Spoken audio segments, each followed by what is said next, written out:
Alors, il y a un débat, je le définis comme étant le débat sur l'astrologie des dates et l'astrologie des périodes. On n'est pas sorti de ce débat. Alors moi, je crois, j'ai trouvé une formule qui est assez heureuse récemment.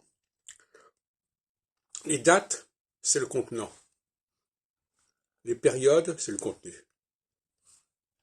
Donc, le contenu ne se réduit pas au contenant. Vous imaginez par exemple deux dates, une date au début, une date à la fin d'un cycle. D'accord?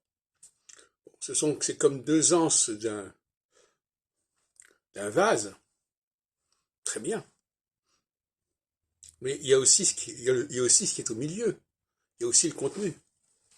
Et on a l'impression que les astrologues n'ont pas compris ça.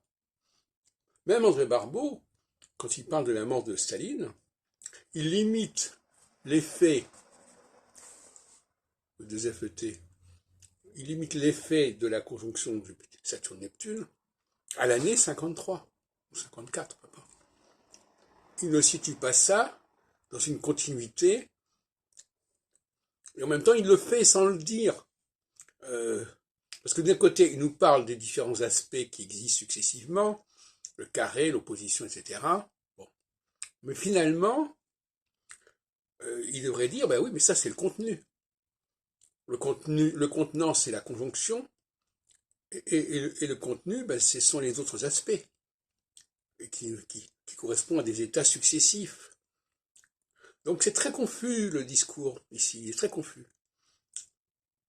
Alors, c'est un fait qu'il faut accorder l'importance au point de départ. Je ne dis pas le point d'arrivée, parce que le point d'arrivée, c'est aussi le point de départ de la phase suivante. Et d'ailleurs, le point de départ, c'est aussi la fin du point de l'étape précédente.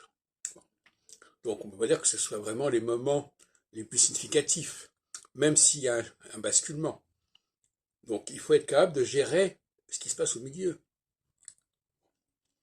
Et puis, un autre problème qui se pose, c'est la façon dont Barbeau, j'ai encore étudié aujourd'hui son bouquin, là, Les pensées illustrations de l'astrologie, paru en 55. Eh bien, Barbeau,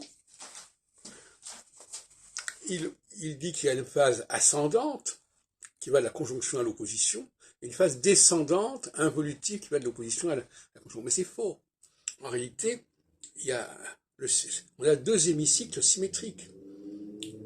Ce qui se passe au moment de la conjonction est symétrique par rapport à ce qui se passe au moment de l'opposition.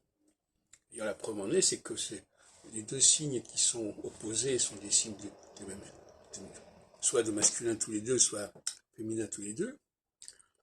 Alors que les signes les carrés, c'est un masculin et un féminin. Et là, c'est là qu'il y a une tension. Il n'y a pas de tension avec l'opposition, il y a une tension avec le carré.